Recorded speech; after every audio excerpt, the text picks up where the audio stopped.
안녕하세요. 정유준 테크톡 이번 시작하겠습니다. 저도 어쩌다 보니까 이 색상 겹치게 돼가지고, 근데 다행히 좀 이렇게 그 파트가 좀 달라서 그 부분은 제가 아까 치우기 형 뒤에 이어서 설명하는 식으로 좀 진행을 해보도록 하겠습니다. 그래서 아까 말씀드렸던 이 CMYK랑 RGB, 팬톤 그리고 색채 심리학 이렇게 세 가지로 나눠서 짧게 말씀드릴게요. 그래서 이 아까 말씀드렸던 이 RGB랑 CMYK 체계를 이해하고 있어야 디자인 시에 정확한 소통, 그러니까 클라이언트나 이런 사람들이랑 정확하게 소통을 할 수가 있고 또 인쇄 사고도 예방을 할 수가 있습니다. 네, 그래서 RGB 같은 경우는 이제 빛의 상온색이라고 불리고요.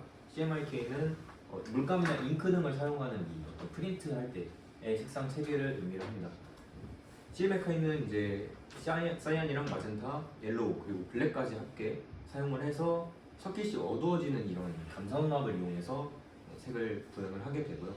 그래서 RGB 같은 경우는 이제 인쇄물에서는 사용이 거의 불가능하기 때문에 이런 식으로 많이 사용을 합니다. 그리고 RGB는 아까 말씀드린 모니터 같은 또 레드랑 블루, 그린 이렇게 세 가지 요소를 사용을 하게 되고요. 그래서 모니터를 자세히 이렇게 딱 들여다보면은 빨간색이 입자 소자가 있는 거를 확인을 하실 수가 있어요.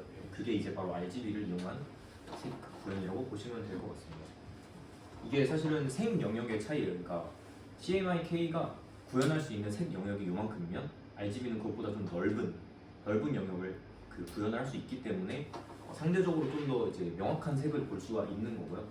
RGB보다 더 넓은 색 영역이 있습니다. 뭐 사진에서 쓰인다거나 고급 사진 같은 걸 쓸 때 인화할 때 사용하는 뭐 디스플레이 T3라든지 어도비 RGB 약간 이런 구현이 구분이 있는데 보통은 그냥 RGB를 많이 사용을 하게 됩니다.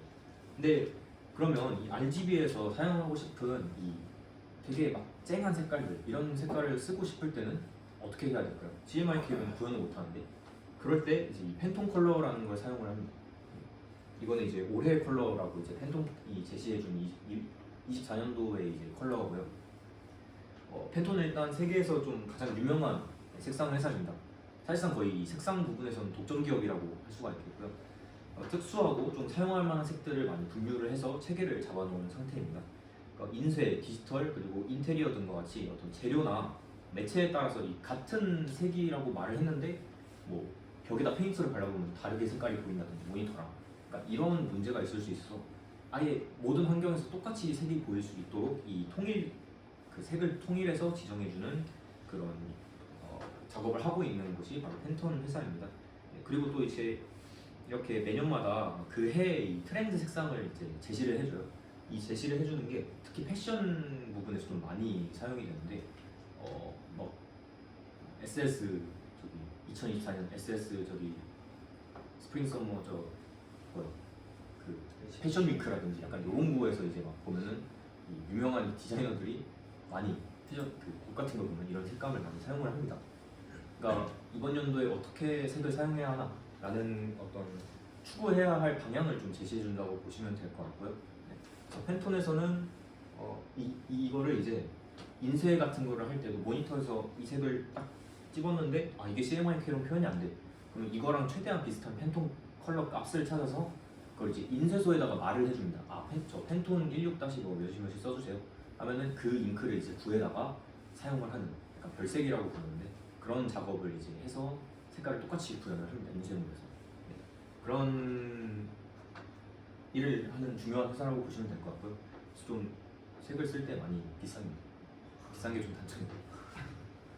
이제 다음은 또 색채 심리학에 대해서 말씀을 드릴게요. 이 색채 심리학은 사실 비즈니스나 마케팅, 디자인이나 브랜딩에서 특히 많이 사용을 하고 인간이 색상을 딱 인지를 하는 순간에 이 내분비 호르몬에 전달을 합니다. 그 신호를 전달하면 우리가 자각을 하지 못할 때도 색이 되게 많은 영향을 주고 있어요. 뭐 예를 들면 흐린 날에 우리가 딱 일어나면 기분이 약간 좀 이렇게 다운되죠. 그 회색조의 이런 풍경을 보고 있어서 그렇게 되는 거고 반대로 이제 맑은 날에 우리가 뭐 일어났을 때는 딱 기분 좋잖아요. 되게 상쾌하고 이렇게 기분 좋은 그런 게 이제 태양빛도 이 빛이지만 그러니까 노란색 계열, 이 난색 계열의 따뜻한 이 느낌을 많이 받아서 저희가 이제 막 기분 좋다라고 느끼는 저희가 자각하지 못할 때도 색이 많은 영향을 주고 있다는 것에서 착안을 해서 브랜딩이나 이런 쪽에 많이 쓰이는 어떤 개념이라고 보시면 될 것 같고요. 좀 이 주의점을 많이 알려드릴게요. 일단은 첫 번째로 저희가 예를 들어서 어떤 한 프로젝트의 브랜딩을 진행한다라고 진행을 했을 때 선호도를 먼저 생각을 해야 됩니다. 이 시각적 인지라는 게 사람이나 나이 그리고 문화, 성별 등 이 각각 개개인마다 여러 요소에 따라서 매우 다양하게 영향을 받아요. 뭐 저는 약간 초록색을 좋아하는데 약간 뭐 다른 사람들은 또 다른 색을 좋아할 수가 있는 거죠. 이런 식으로 이제 옆에 보시면 뭐 한국인이 가장 선호하는 색상 이런 거 조사하는 자료도 있고 이렇게 다른 이 많은 영향을 받기 때문에 저희가 진행을 하는 프로젝트에 대한 이 타겟층이 어떤 색상을 좋아하는지, 어떤 색상을 가장 선호하고 어떤 색상을 기피하는지를 명확하게 파악을 해서 그에 맞는 색상을 사용하도록 유도를 해야 합니다. 뭐 이 좀 거대한 약간 그 뭐라 해야 좀 전반적으로 많이 이제 선호가 되는 색깔은 뭐 파란색이라고도 하고요. 그리고 갈색이나 주황색은 반대로 좀 인기가 많이 없다라는 점을 볼 수가 있고 대부분은 좀 이렇게 차가운 계열의 색깔을 많이 선호를 하는 경향이 있습니다. 그리고 남성은 뭐 원색이나 좀 밝고 채도가 높은 색깔이나 좀 무채색, 검은색이나 흰색을 많이 선호하는 경향이 있고요.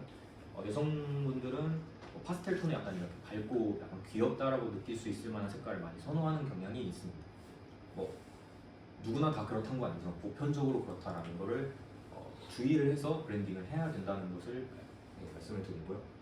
그리고 이제 다음으로는 유니버설 디자인이라는 또 개념이 있습니다.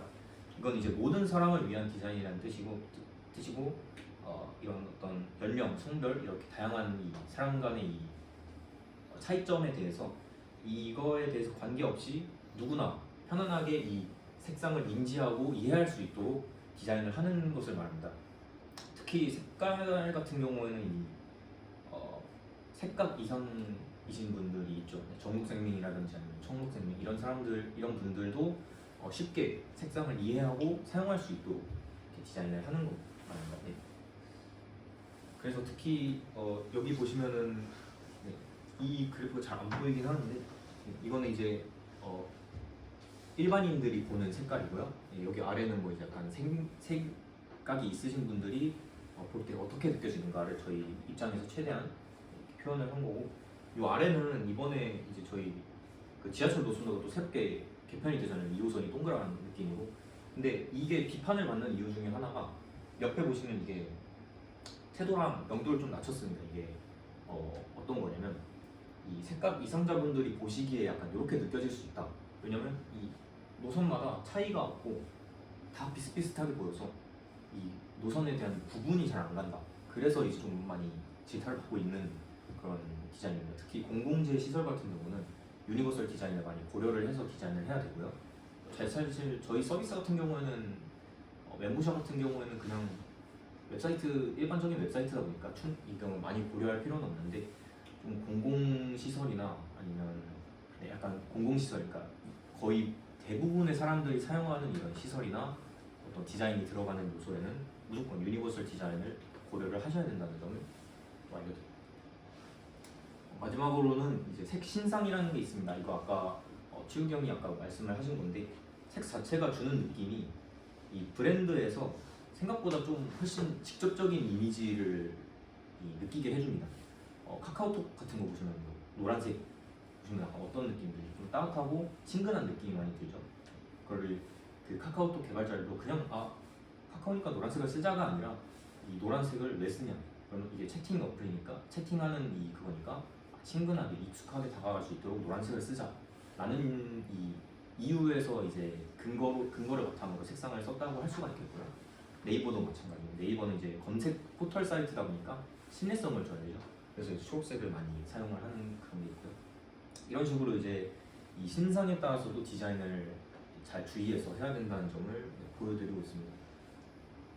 그래서 이제 좀 정리를 하면은 첫 번째로는 소비자에게 좀 깊은 영향을 주는 점 간과하면 안 되고요. 그리고 올바른 이 색상이 올바른 메시지랑 느낌을 전달하는지를 직접 확인을 해보셔야 하고, 또 타겟층, 아까 말씀드렸던 프로젝트 타겟층에 대해서도 명확하게 알고 있어야 어떤 색상을 사용할지 정확하게 파악을 할 수가 있고, 또 몇몇 색상은 매체마다 또 표현이 다릅니다. 그리고 타겟층 유저에게도 직접 테스트를 한번 해보면 더 좋고요. 그리고 디자인적인 부분은 약간 컬러는 좀 4개 이상, 그래도 최대한 3개까지만 사용하는 게 가장 적당하다고 볼 수가 있고, 그 유니버설 디자인, 특히 이제 색깔이 있는 분들을 많이 고려를 해서 디자인을 해야 된다. 그리고 강조하고 싶은 곳에 이 강조색을 많이 사용을 하는데 남발하면 오히려 좀 약간 이게 뭐지? 좀 난잡해 보일 수 있는 효과가 있기 때문에 적당하게 잘 사용을, 버무려서 잘 사용을 해야 된다는 점을 말씀드리겠습니다. 여기까지.